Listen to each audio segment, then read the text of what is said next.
The vital has a natural tendency to seek for the fulfillment of its being in some form of enjoyment. In the external surface being, this enjoyment takes the form of a seeking after pleasure. With this seeking after pleasure, however, comes also the experience of pain.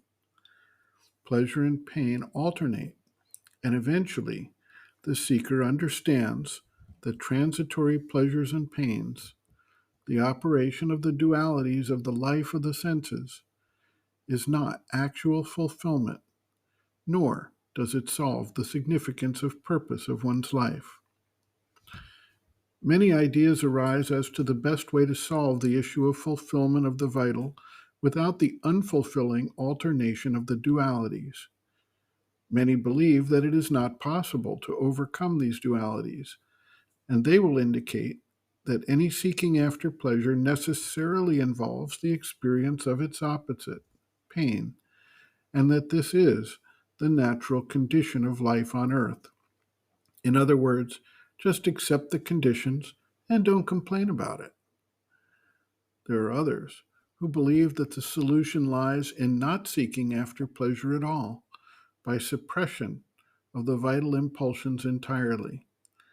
This approach is particularly attractive to those who are focused on trying to attain the divine status through meditation, concentration, deep spiritual experiences of samadhi, the inward spiritual trance state.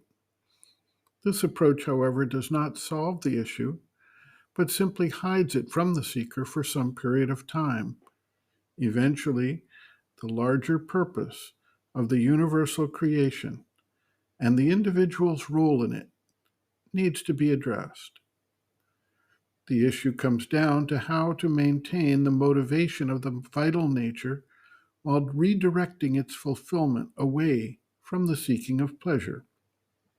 This eventually can yield the result of achieving the state of ananda, bliss, delight of existence, unconditioned by specific causative factors that bring pleasure to the external nature. The mother observes, quote, "One must refuse pleasure if one wants to open to the delight of existence in a total beauty and harmony. This brings us quite naturally to vital austerity, the austerity of the sensations, the tapasya of power. For the vital being is the seat of power, of effective enthusiasm. It is in the vital that thought is transformed into will and becomes a dynamism for action.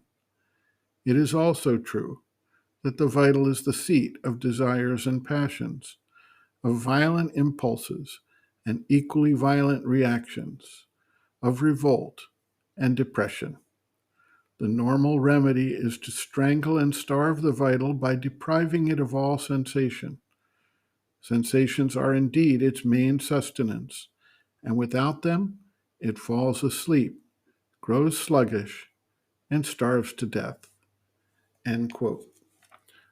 Reference: Sri Aurobindo and the Mother, Our Many Selves, Practical Yogic Psychology, Chapter 2, Planes and Parts of the Being, pages 28 to 29.